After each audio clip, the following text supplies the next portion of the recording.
ज्ञान 24 में सुमन शर्मा का प्यार भरा नमस्कार आप सभी को। आज अजा एकादशी है और आज के दिन की इतनी बड़ी महत्व है कि आज के दिन की गई पूजा अर्चना, विष्णु भगवान से की गई कोई भी प्रार्थना आपको अपने जीवन के हर परेशानी से, हर दुख तकलीफ से मुक्ति दिला सकता है। इतनी ज़्यादा आज का दिन महत्वपूर्ण है, इतना ज़्यादा महत्वपूर्ण है।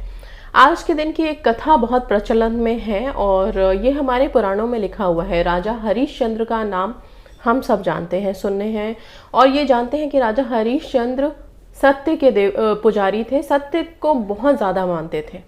राइट, वो हमेशा सच बोलते थे। इसी सच की वजह से एक बार उन्होंने अपना सारा राजपाट ऋषि विश्वामित्र को दे दिया था। कैसे? उन्होंने रात में एक सपना देखा, उस सपने में उन्होंने देखा कि उन्होंने अपना सारा राजपाट ऋषि विश्वामित्र को दान में दे दिया। अगले दिन जब उनके राज्य में ऋषि विश्वामित्र पहुंचे तो उन्होंने वैसा ही सपने के अनुसार उसको सच करने के लिए सच मानते हुए अपना सारा राजपाट उन्हें सौंप दिया। सारा राजपाट सौंपने के बाद ऋषि विश्वामित्र ने उनसे बोला कि मुझे 500 स्वर्ण मुद्राएं भी चाहिए। अब 500 स्वर्ण मुद्राओं के लिए राजा हरिश्चंद्र को, अपने आप को, अपने पुत्र को, अपनी पत्नी को, तीनों को बेचना पड़ गया।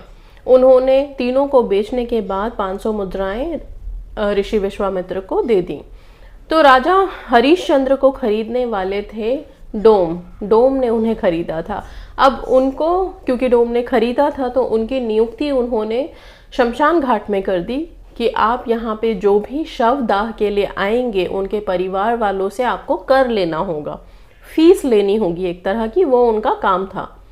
ये काम वो वर्षों तक कर रहे थे, करते हुए चले आ रहे थे राजा हरिश्चंद्र।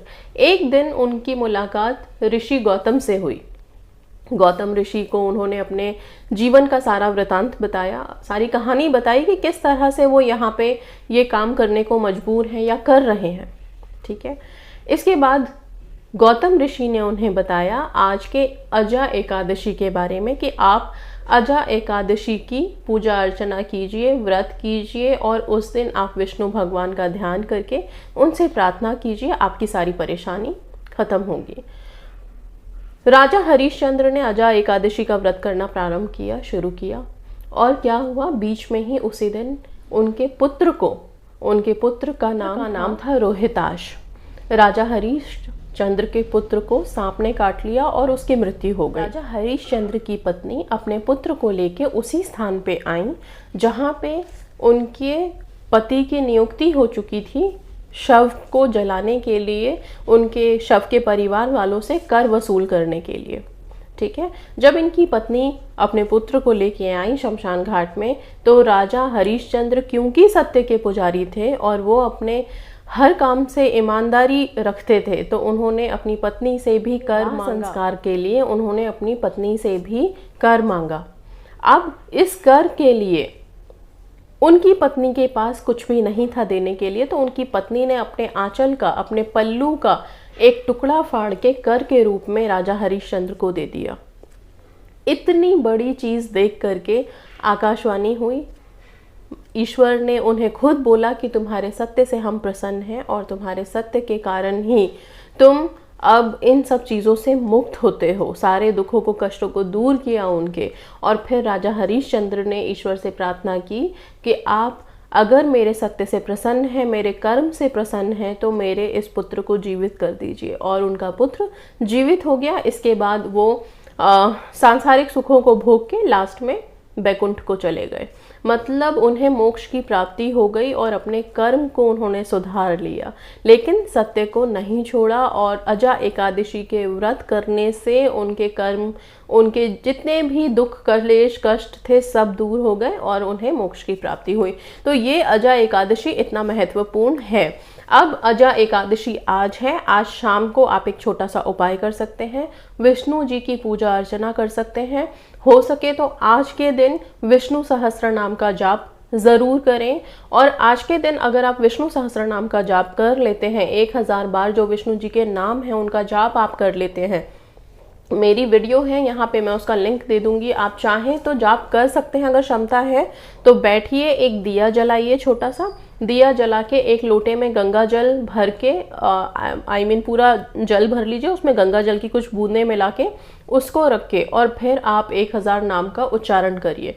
अगर आप नहीं कर सकते 1000 नामों का उच्चारण तो वीडियो में 1000 नाम बोले हुए हैं, उनको आप सुनिए, 1000 नाम सुनिए, आप बारी बारी से ध्यान करके विष्णु जी का आंखें बंद करके हाथ जोड़ के 1000 नाम सुनने की क्षमता रखिए। उसको सुनने के बाद आप ये जो पानी आपने भर के रखा है इसको आप तुलसी जी में डाल दीजिए, लोटे के पानी को, और दिया वहाँ जलता हुआ छोड़ दीजिए। इसके बाद आप हाथ जोड़ के अपने जीवन के कष्टों के लिए, दुखों के लिए विष्णु भगवान से प्रार्थना कर सकते हैं।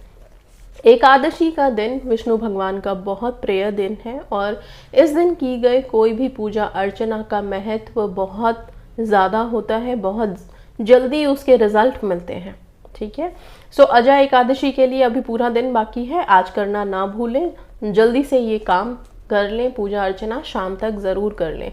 आप चाहें तो शाम को 4 बजे के टाइम पे भी आप ये पूजा अर्चना कर सकते हैं, या फिर रात के 8-9 बजे तक भी आपकी ये पूजा अर्चना हो सकती है, चल सकती है। बहुत सिंपल तरीके से करना है। अगर आप चाहें कुछ भोग लगाना है तो आप भोग लगा सकते हैं, ध्यान रहिएगा उसमें आप तुलसी का पत्ता डालना ना भूलें। बहुत सिंपल से पूजा करिए, विष्णु सहस्त्र नाम का जाप ज़रूर करिए। आप पूजा स्थान पे बैठ के करिए, बहुत अच्छा रहेगा। अगर आप में शारीरिक क्षमता नहीं है कि आप ज़मीन पे बैठ पाएँ तो आप अपने पलंग पे बैठ करके भी विष्णु सहस्त्र नाम सुन सकते हैं। हो सके तो ओम नमो भगवते वासुदेवाय का जाप भी ज़रूर करें। 108 की माला ले लें, फटीक की माला हो या तुलसी की माला हो, बहुत अच्छा है। इन दोनों मालाओं को इस्तेमाल करके आप ओम नमो भगवते वासुदेवाय का जाप आज के दिन कर सकते हैं।